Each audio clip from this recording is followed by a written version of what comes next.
Flamingo.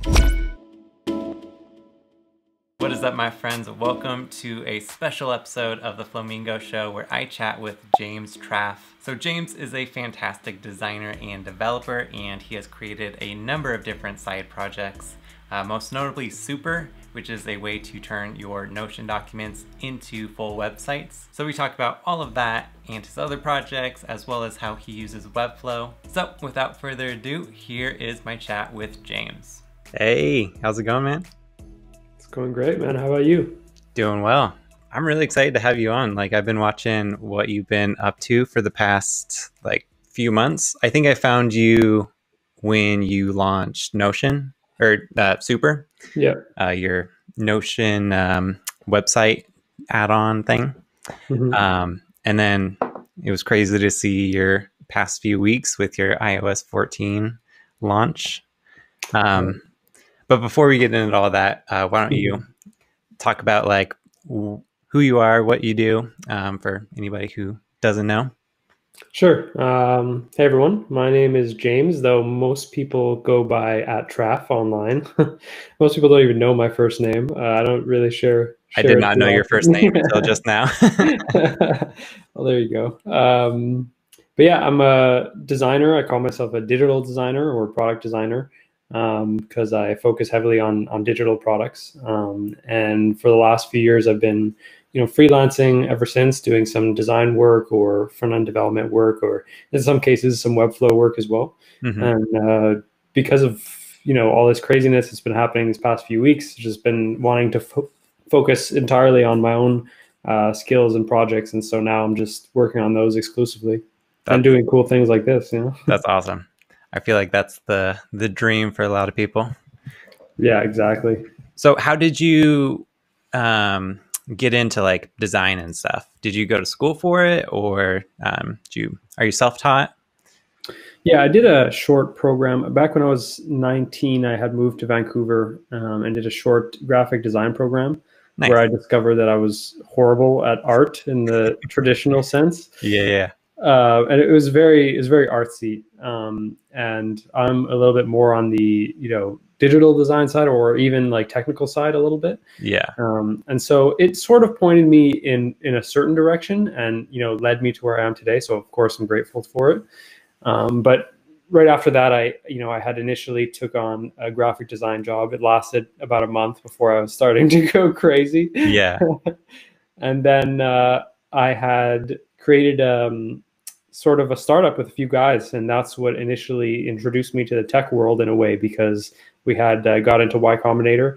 So we moved out to Silicon Valley, and we built out the project there for about 3 years. What was this project? It was called Spoil. And it was essentially, what we called it was gifting for the Snapchat generation. Okay. And so, really easy to give gifts that you can do, multiple times a week as opposed to multiple times a year. So we sort of engineered or attempted to engineer a new behavior in giving and receiving. Okay. And it worked pretty well. We ended up raising over 500K. We built fantastic relationships and learned a ton. And I attribute most of what I know today to that experience. Nice. And so, ultimately we moved on from that. And that's when I had moved back and then continued doing freelance work and side projects. Okay. That's awesome. I went to school for graphic design. I went to the Art Institute of Colorado back in the day.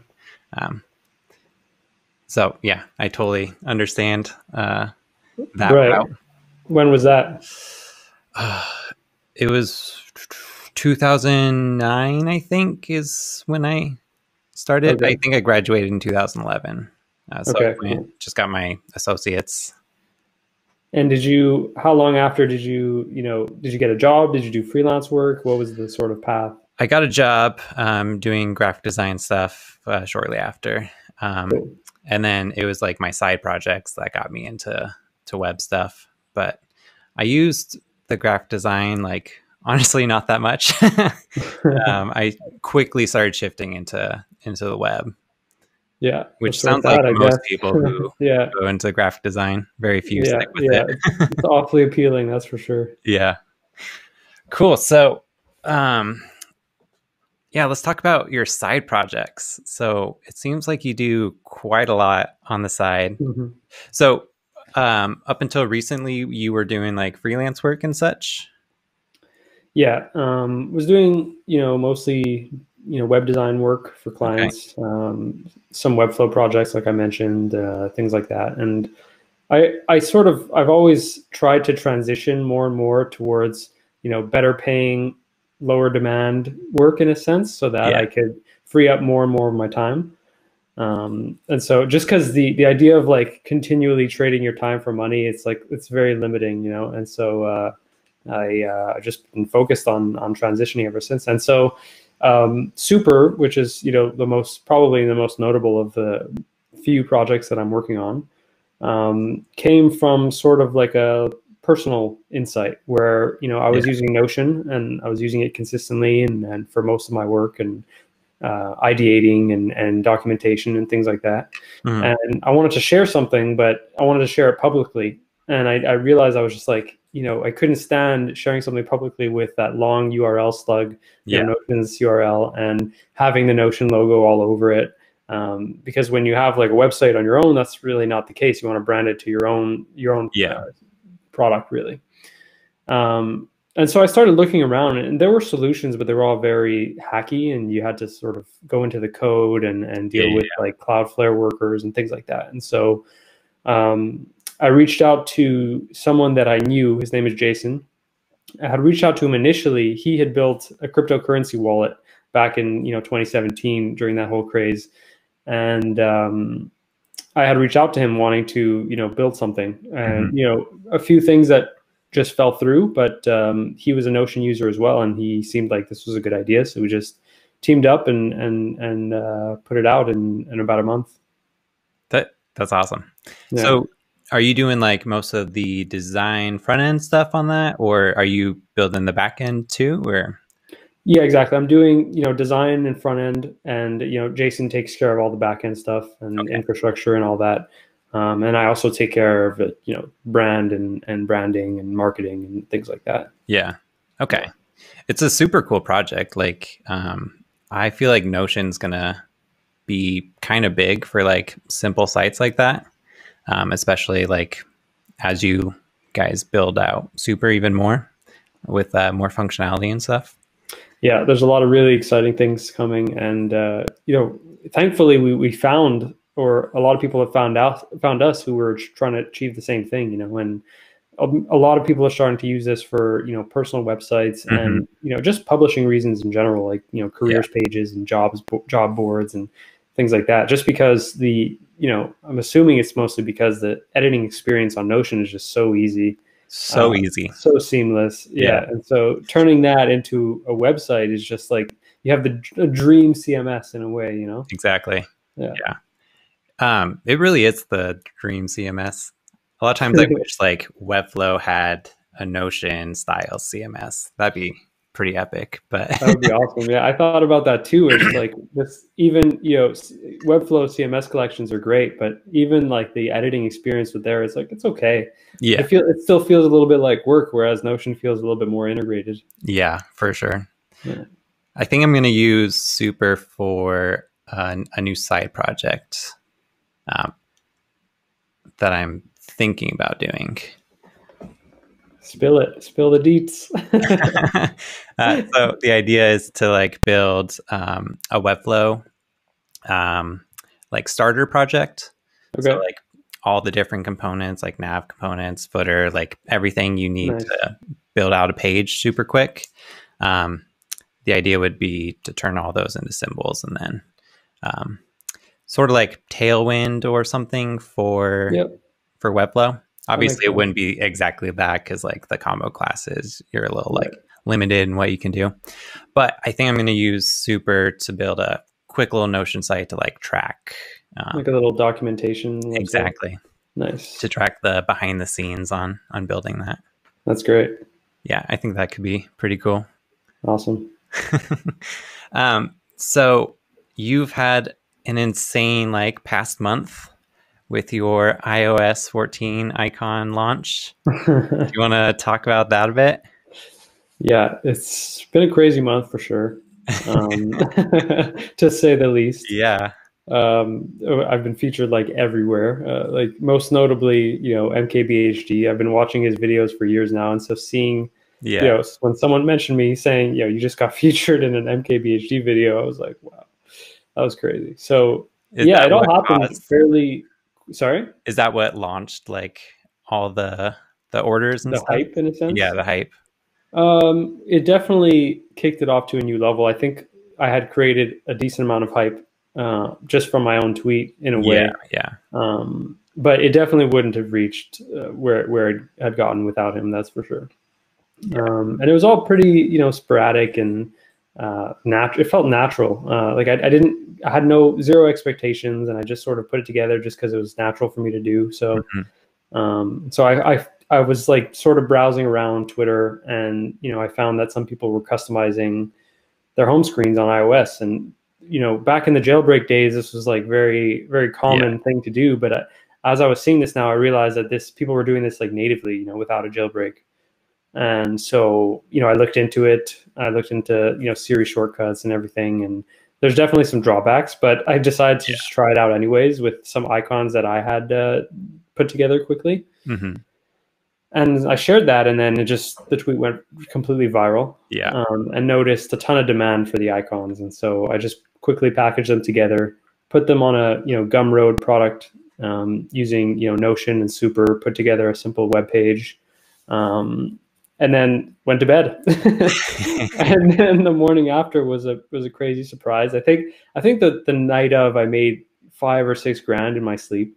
That's insane. So really, really crazy to wake up to. So you went to sleep and you woke up with like, what is that? Like a few hundred sales? It was, I charged it initially at $28. So yeah, like 200 sales or something like that. Yeah. And that's when, I think 2 days later is when MKBHD, discovered them and then made a video about everything that's going on and linked them in his description. And the day after that video was still to date, like the highest sales day. Yeah. Yeah. So you just tweeted that you passed 10,000 sales, right? 10,000. Yeah. That's absolutely insane, man. It's mind blowing. Congrats on that. Thank you. Yeah. I feel like that's everybody who does like projects or products on the side. That's everybody's dream. Yeah, to be able to reach that many people is really crazy, Yeah. And that's still the interesting way to look about it too, is that like that's still so few people when you look at how many people are actually using the internet and using iOS and like the when you're working for yourself and you're putting out your own content and your own designs, and really it's the internet makes things limitless in a sense. Or not limitless, but like 4 billion or 3 billion users. Yeah. It is kind of wild when you put things in that perspective. Like, oh, you don't actually need like that many, like percentage wise. You only need like a minuscule percentage of even people who are interested in Apple products, for example. In your case. And that's especially the case with software products when it comes to like recurring revenue. You just really need maybe a few thousand people, and you're good. You're set. Like you should have all the money that you should need. And the good thing about that, it's mostly passive, right? Yeah. Who's that guy who talks about 1,000 true fans? Cal Newport? Kevin Kelly. Oh, I don't know. Oh, I know that's, I'm pretty sure that's who put out the post initially. Yeah. Okay. But there's probably 1,000 different variations of it now. True. Yeah. But really, it's kind of wild. Like 1,000 people can like give you an incredibly cushy lifestyle for like a single person doing something that you actually enjoy doing. Yeah, that's a good point. And I think not enough people believe that that's possible, and I just had a conversation with a friend the other day who was like, she's taking care, she has like a full-time job, and she loves it, don't get me wrong, like she really enjoys what she's doing, but everything I find is so limiting in a sense. Like your income is capped, your potential is capped. Yeah. There's only so much you can love it, because in a way you're building someone else's vision and dream as opposed to your own. Yeah. And so your own vision is capped in a sense. And people look at it as if, you know, the entrepreneur journey or whatever you want to call it is risky in a sense, but I don't think it takes very much to start, you know, as evidenced by this little tweet that I posted with the icons. You know, anyone could have really done that at the right content at the right time, you know. Not saying to just sit at your seat trying to like wait for an opportunity like that, but if you keep putting out your work and work that you're proud of and work that you enjoy doing, I think good things will come of it. Yeah.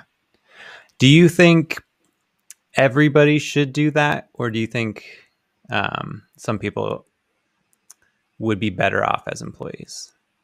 Yeah, I think everyone can do that. Has the potential.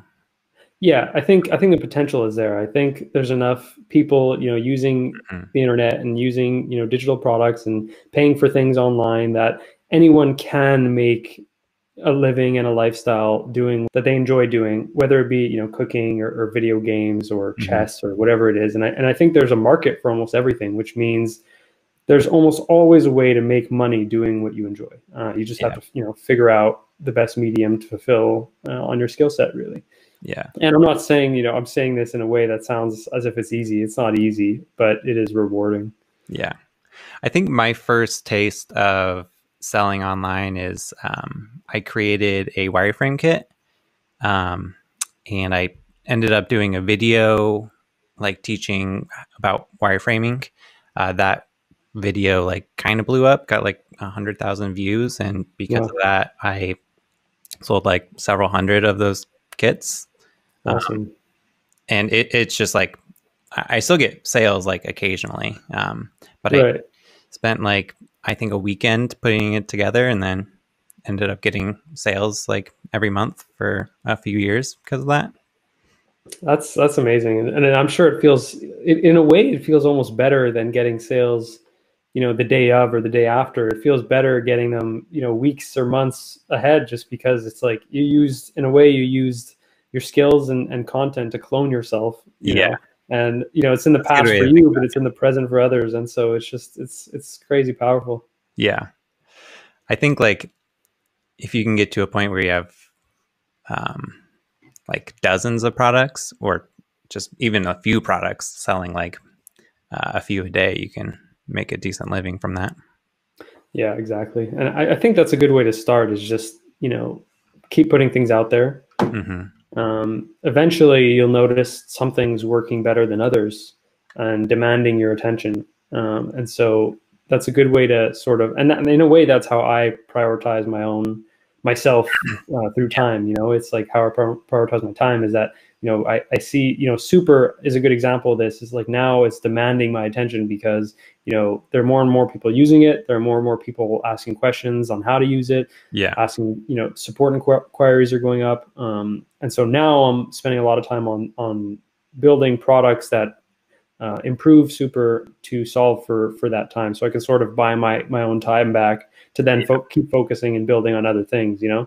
And so once you put a bunch of things out there, I think, you know, it'll be much easier to prioritize your time and figure out what you want to build next, or keep building and doubling down on. Yeah, for sure. So are you focused on, well, I guess the icons probably set you up for quite a while.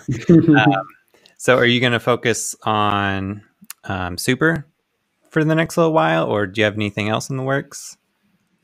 Yeah, I would say, you know, maybe 50% of my time, 50 to 60% is directed towards Super right now. Okay.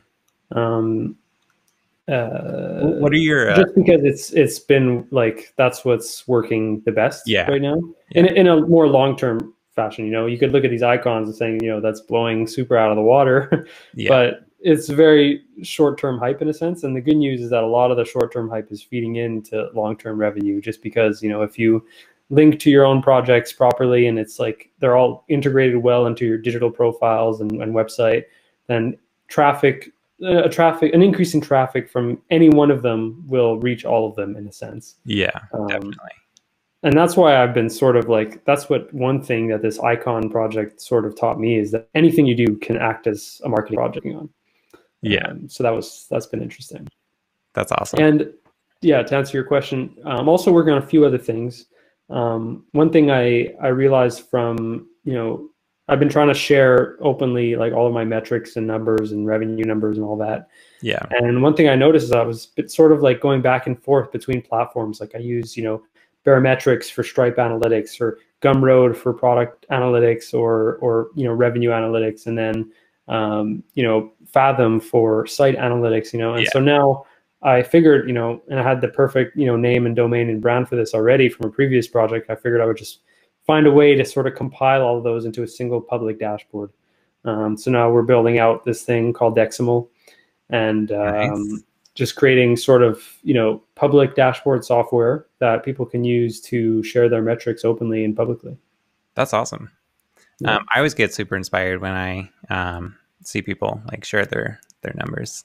I personally feel like a little weird about sharing my own, but I feel the same way, and it's not something that I think goes away. Yeah. I just, it's something that works. And so you balance between, should I keep posting this or should I not? Yeah. I'm in the same boat. So you sent me that site. You built that with Webflow, or you built the marketing site with Webflow, right? Yeah, exactly. We're going to probably keep the app side separate, but the marketing site is going to be done in Webflow. Yeah. Nice. Yeah. So you obviously know how to code and build sites. You're a great designer and developer. So why do you choose Webflow like for some of your projects? I'm just curious to hear from like a more developer focused side of or perspective. Right. Yeah, and I don't want to say I'm like I'm not a great developer. Like I would say I'm I'm great with HTML and CSS. Okay. JavaScript I'm touching on. So just still very on the visual side. Okay, I feel like that's how I am too. Yeah, but that's still a good question, and I would say, I still use HTML and CSS for some things, and I use Notion for other things, and I use Webflow for other things, and I don't think there's one platform for every project, and so I think. Webflow is great in the sense that it allows you to quickly put together designs, and you still have complete control over the layout and the styling and things like that. And so that's what initially got me attracted to Webflow, is that in a way it's like a Squarespace but with complete control. Yeah. Plus you can add like custom code if you need it. Exactly. And it feels way closer to code, and also outputs way cleaner code than some of the other platforms. Like if you look at like any WordPress site, it's just like chaotic junk, Oh god, yeah. Like divs in divs times 100, Yeah, I used to do WordPress sites quite a bit back in the day, and Webflow is just a breath of fresh air. Breath of fresh air for sure. That's a good way to put it. Yeah. And I've been just discovering slowly CMS collections and Webflow, and like the power of that is pretty huge. Yeah, and it's fun to build. Yeah, it is really cool. Like there's definitely like limitations to the CMS, but it's gotten so much better over the past like couple years, and I imagine it's just going to get even better in the next like year or two. For sure. Yeah, ideally. And you put together that, like, you redesigned the whole Webflow designer. Yeah. For Flamingo, right? Like, that must have taken you forever. It took like 2 or 3 weeks or so. Okay. I kept just like adding every day, just yeah, patching it out. Yeah. It was supposed to be like a week-long project, and I was planning originally to just build like the UI, and then I was like, oh, somebody would probably want to click on these. So I started adding the panels, and then I was like, well, if I add these panels, someone's going to probably try to click on the settings. So I added the settings panel, and that a week later, you're like 20 holes deep. Yeah. I had to like stop myself at a certain point because the project was getting like way too big. Like load time wise, it was like killing the page. I like killed Webflow a couple times just because like I was actually pulling in from the CMS into the panels. Okay. And then it was like a custom panel with all the settings and stuff for each CMS item. So I had to like limit those to like only show 10. And yeah, it was a fun project. I learned a ton by building it.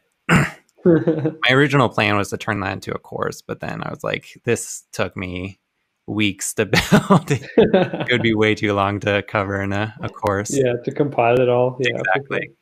Yeah. Well, yeah, that's definitely the best way to learn, is just like dig into something and just keep putting things out there. I think side projects are the absolute best way to learn. Agreed. From personal experience, at least. Like, I've learned so much just by trying to do something.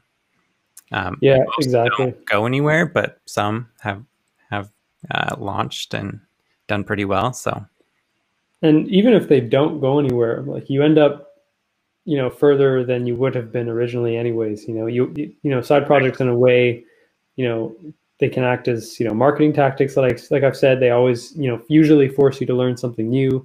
They can connect you with, you know, like-minded people. You know, there's a whole. That's a big thing right there. Yeah. Yeah, there's a whole wide array of benefits. Like, I've met so many people just by the stuff I've created. Like, people have reached out after that, or I've been intro to other people through my side projects. I've gotten a ton of opportunities based on, that's another huge thing.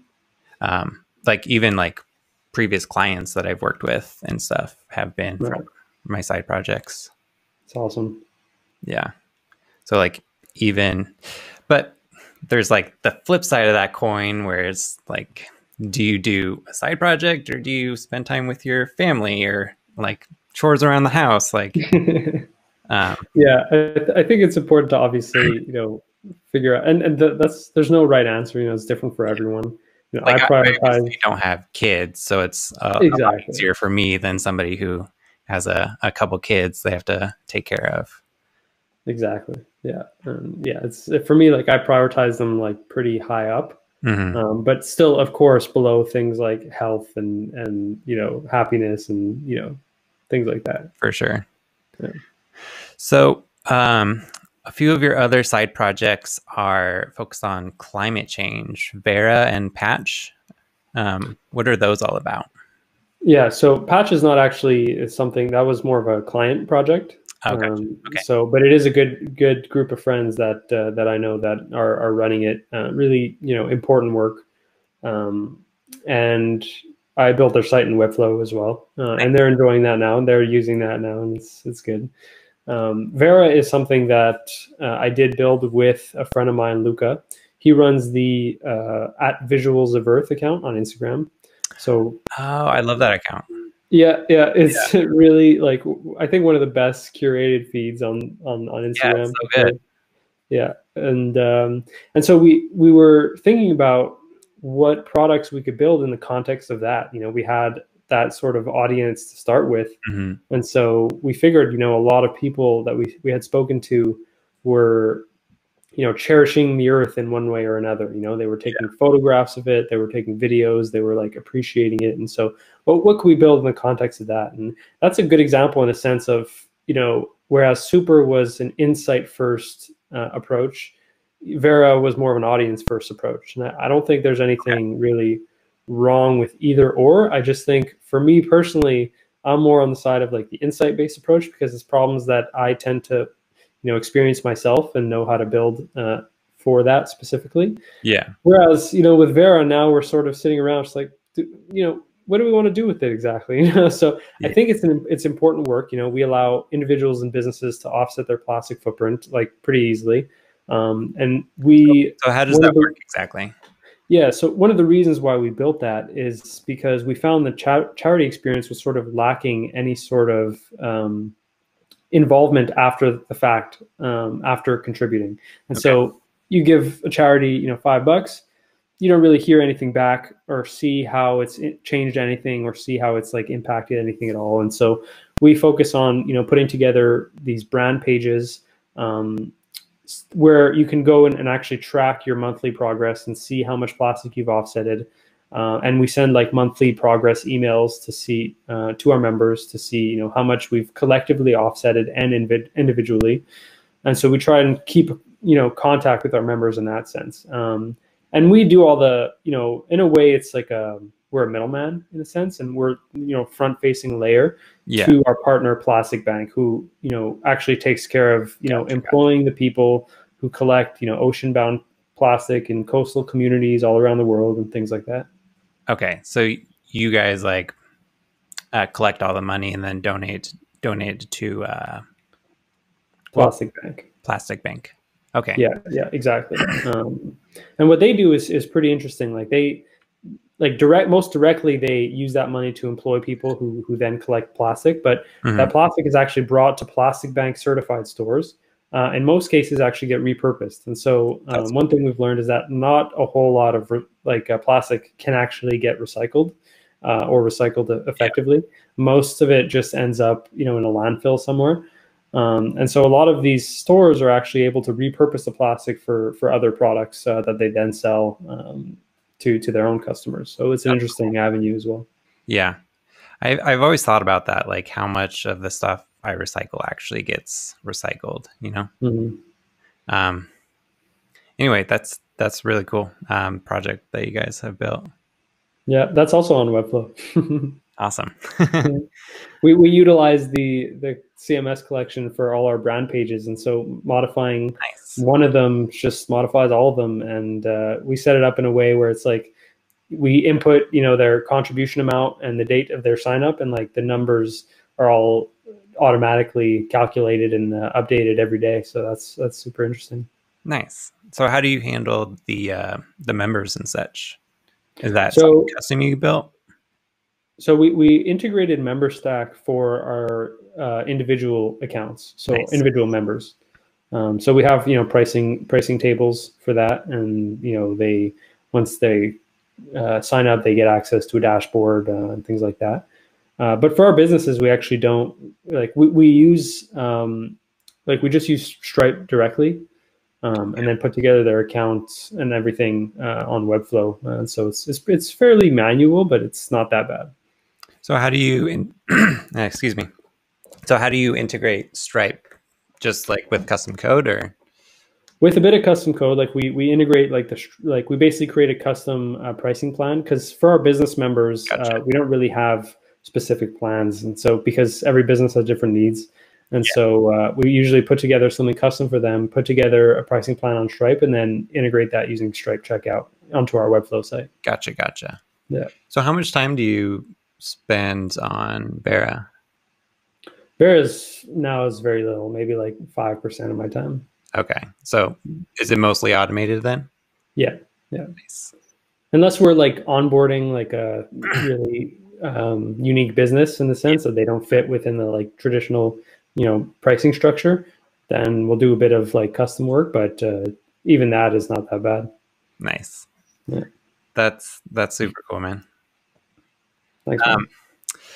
Cool. So you've built a few Webflow sites. I'm curious, is there any one feature you'd love to see Webflow release?